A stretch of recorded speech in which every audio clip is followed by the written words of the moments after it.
She because she'd get caught in ropes and various things, so she just cut the hair off. But so the story is probably true. But there's no doubt, though, that her father allowed her, and actually not only allowed her, she came to rely on her fairly quickly, because she gave a very good account of herself. And anybody who would try to lay a hand on her would probably ended up overboard, and the fishes would get them, so that she could take care of herself. So he had absolutely no worries at all about her coming on shore or coming. And he started to very early recognize her talents and her toughness, and she became a permanent feature on board his ships from very on. And that's why when people say that she went to Spain once or did this, that's totally out of character with what really happened. She became very, very, very much part of his trusted crew, and that would be entirely in conformity with what we found out about her later. So the very first man that she impressed was her father, and her father was the chieftain.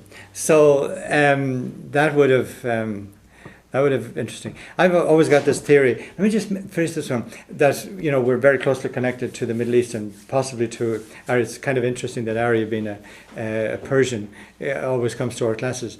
But I've never understood. I've never thought what Dara, her father. I know what Duff is, and as I said earlier, I don't know what Dara.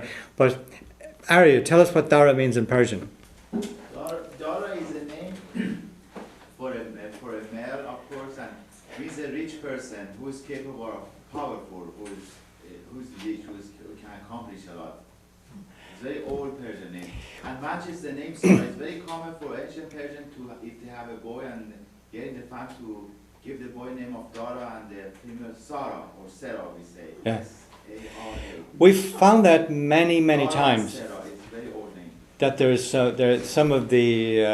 some very fascinating similarities between not just Persian, mostly Persian and Middle Eastern stories. God, I wish I could remember the actual. Well, there's a tribe in Saudi, the last name of Brady.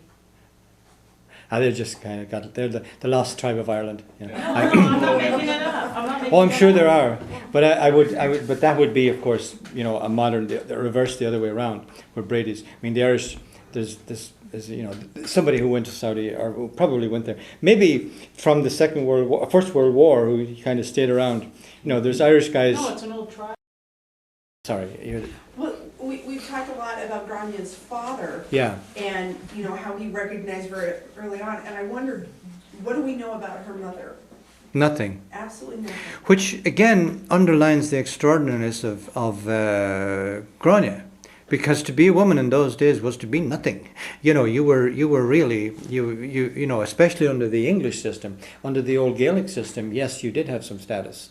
But under the more anglicized version, nothing at all. We know very little about her. Huh. What happened to her daughter? I'm trying to remember what happened to her daughter. She probably got. I can't remember. Did she have brothers? She did. What did they do? Well, one of them was no good at all. He was a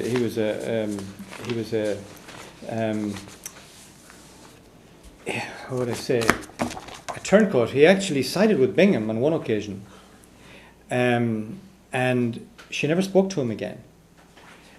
And Bingham actually killed not only her son, but it killed her brother, and this a younger brother, and I've forgotten the brother's name, but he sided with Bingham, and Gráinne never spoke to him again.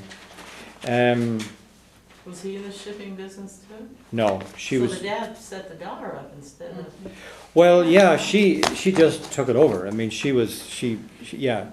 The brothers never really got into it, but she had one famous brother called. Was it Richard? Richard de Pibera. He was a piper. He played the pipes, and apparently he was a very good one. But you had these extremes where you had a real warrior type. I mean, absolutely like no quarter given type, and then you'd have this very poetic, very saintly almost kind of guy. And he was called Richard na Pibera because he played the pipes. But he survived. I think he survived her. I think all the rest of them got killed. That was a brother or her son? Her brother. That was her brother. Her brother. Yes. So the saintly son of hers had a saintly uncle. Yeah, that's right. You know, as I said, it seems like these things run in the family. And the only son who actually, I think, survived her and did well, really, was Tibbet na Lung. And by the way, Tibbet, so that you know here, also became, he was truly his mother's son. He was a very, very powerful sea captain, and in many ways outdid her. He was a brilliant, he played a very important part in Irish life, or with his fleet of ships for quite considerable time after she died, and was a very powerful chieftain because he was a de Burca, the guy that Elizabeth had confirmed as the Macmillan Meester. So Tibbet na Lung, and in some cases you'll see in Ireland and you'll read about him, and almost as an aside, that he was the son of a woman called Gráinne Mhaol. So he was very prominent and made a big mark entirely on his own. I never ever let a person go without some criticism, so I'm going to lay criticism at her door. And this you won't read anywhere, and I don't know whether there's an explanation for it or not. But while she rescued Hugh de Courcy under extraordinary circumstances of bravery and ability, one thing happened during her adult life, and the proof of this is because one of the people who were involved was Richard Bingham before he became president of Connacht, and that was the massacre at Smerwick. Now none of you would know about it, but I'll be happy to point it out on the map to you later on after we break up. But anyway, sometime prior to the Spanish Armada. Spanish Armada is one of these dates like 1940 that sticks in your memory. 1588. Always remember that date. 1588. It's one of these easy dates that just always kind of stands out in your mind. It's like 1014, and prior to that, there was a great deal of rivalry, as you know, between Spain and England. And for a very long period of Elizabeth's reign, you had this thing called the marriage controversy, where a lot of her advisors was telling her to marry the Spanish king or the Spanish prince, so that there would be peace between them, and she wouldn't do that for many reasons. Because is that true? He was a drag queen? That was the French guy. Oh.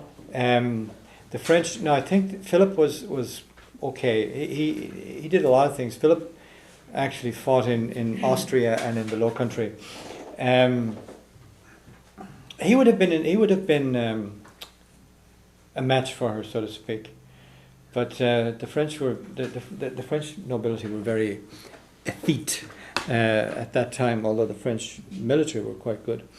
Anyway, just so you understand, like there was a lot of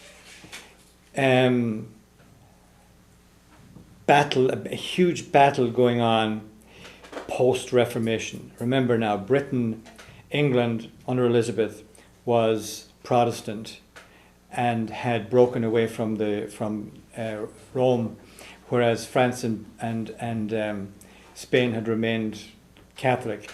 And in Spain, you had the counter-revolution starting under the Jesuits. Francis of Loyola, not Francis. What's his name of Loyola? Ignatius. Thank you. Ignatius of Loyola, started the counter-revolution, if you like, the Jesuits, and so on. So the Roman Church had gotten very militaristic and really felt they had to fight back. They had lost half of Europe, a good deal of France under the Huguenots, Switzerland, Germany, and Britain. Now, in that context, the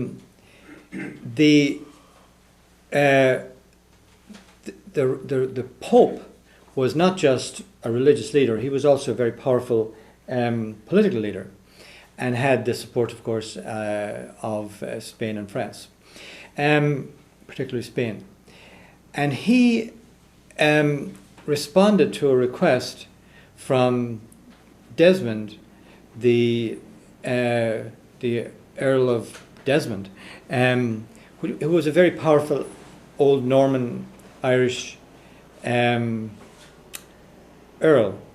part of the British system, who rebelled twice, the Earl of Desmond. And he succeeded in getting the Pope to finance and send an exhibition to Ireland.